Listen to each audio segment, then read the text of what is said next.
Olá, amigos e irmãos do canal Conceito Bíblico, seja mais uma vez muito bem-vindo ao nosso canal. E quero convidar você aí, você que não é inscrito no canal Conceito Bíblico, se inscreva no nosso canal, tá? Me chamo Adriano Viana e quero convidar você a mais uma vez a mais um estudo dentro daquele tópico maior que nós estamos estudando aqui, falando sobre o moderno papado, a cura da ferida mortal. Só recapitulando rapidamente aqui para não cair no esquecimento.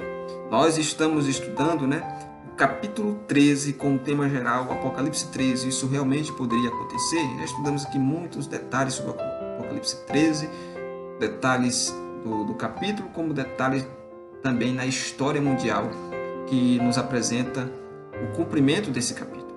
E já estudamos aqui sobre o moderno papado alguns subtópicos como a democracia e o Estado laico. Estudamos também sobre o Tratado de Latrão, que não foi ali a cura da ferida mortal, mas ali começou o processo de cura da ferida mortal.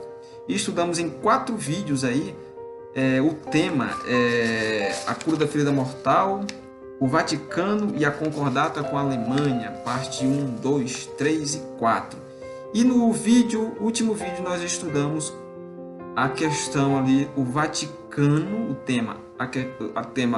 o Vaticano e a queda do comunismo. E entendemos ali um pouquinho como aquela reunião lá entre Ronald Reagan e João Paulo II na Biblioteca do Vaticano por 50 minutos, sem intérprete, sem nenhum auxiliar, só os dois, testa a testa, como eles conseguiram minar, tá, o regime comunista na Polônia e conseguiram ali, com auxílio dos Estados Unidos, com auxílios de equipamentos, que eram enviados de forma clandestina por um navio, e também com auxílio moral de João Paulo II, eles conseguiram minar e derrubar o regime comunista, que na época era o Wojciech Jaruzelski, e conseguiram, mesmo depois que o sindicato Solidariedade foi considerado ilegal por aquele governo comunista, eles conseguiram ali,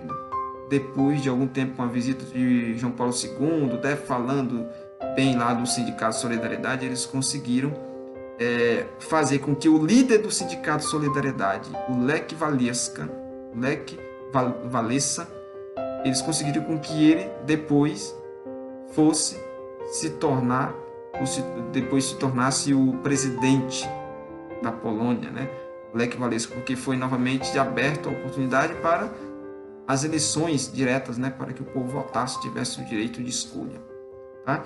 E aí você percebe o poder que o Vaticano tem na política mundial.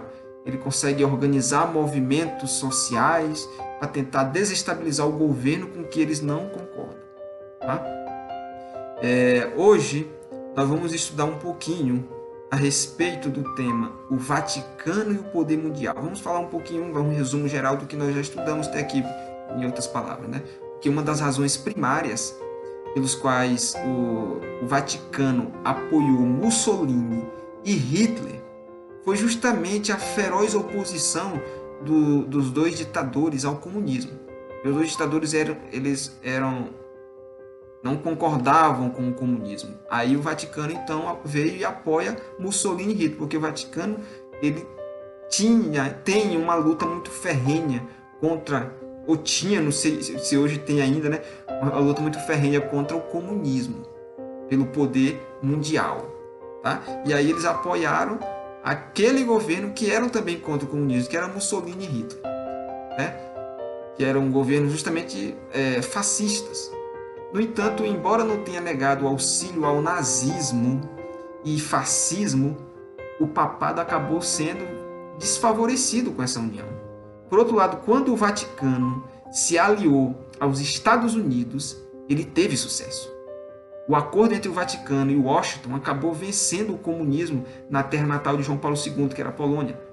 Também é válido ressaltar que no início de 1990, o comunismo já havia sido banido de toda a Europa Ocidental e que, em dezembro de 1991, o comunismo da União Soviética chegou ao fim. Tendo em vista todas essas questões mencionadas, a gente pode concluir que é razoável dizer que o Vaticano, cuja influência exercida na política europeia durante a Idade Média foi tão forte que novamente voltou a desempenhar um papel significativo na política mundial. Tá?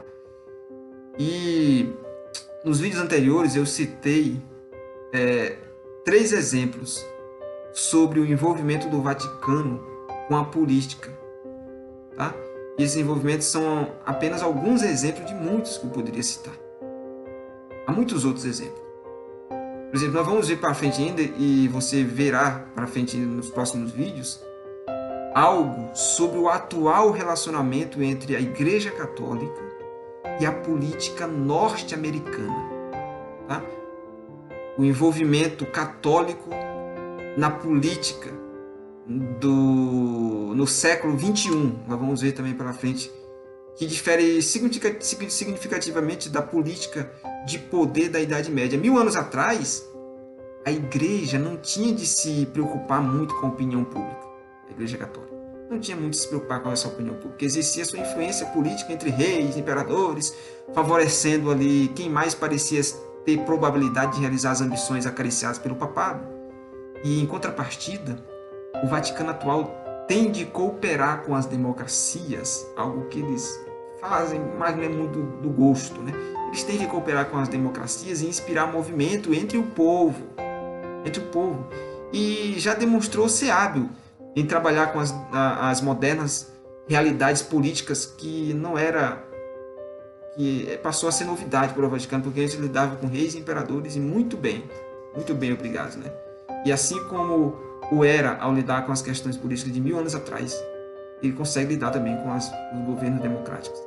E é interessante notar o seguinte, que durante a época em que João Paulo II e Ronald Reagan estavam minando o comunismo polonês, o arcebispo Piulag aconselhou um diplomata de Washington com as seguintes palavras: ouça o Santo Padre. Veja, esse arcebispo aconselhou o diplomata de Washington: ouça o Santo Padre. Temos 2000 anos de experiência nisso.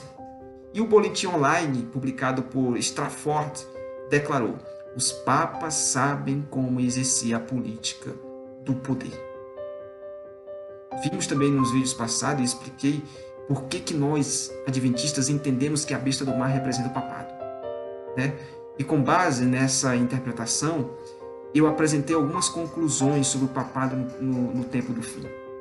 Por exemplo, o verso 7 do capítulo 13 diz lá: deu-se-lhe, ou seja, a besta do mar, que é o papado, ainda autoridade sobre cada tribo, povo, língua e nação.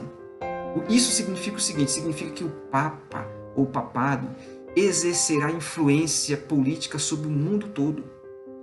Também apresentei para você no verso 3 e 4, nos vídeos anteriores, que é o seguinte, um ponto que a profecia diz que e toda a terra se maravilhou seguindo a besta. Também adoraram a besta, dizendo: quem é semelhante à besta? Quem pode pelejar contra ela?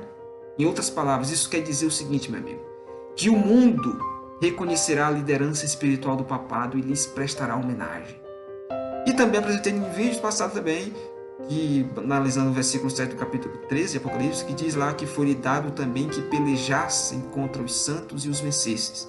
Então esse texto nos remete ao fato de que o poder papal perseguirá os que se opuserem à sua autoridade. E perseguirá. Agora, será que essas surpreendentes conclusões que estamos chegando são realmente corretas? 100 anos atrás, muitos estudiosos da profecia provavelmente consideravam extravagante e tola a predição adventista, né, baseada em Apocalipse 13, de que o papado obteria domínio político global durante o tempo do fim. Contudo, a influência política mundial do papado, ao longo do século XX, tornou essa profecia muito mais razoável hoje. E o que dizer da predição de que o mundo reconhecerá a liderança espiritual do poder papal e da profecia de que o Papa perseguirá aqueles que rejeitaram sua autoridade? O que dizer sobre isso?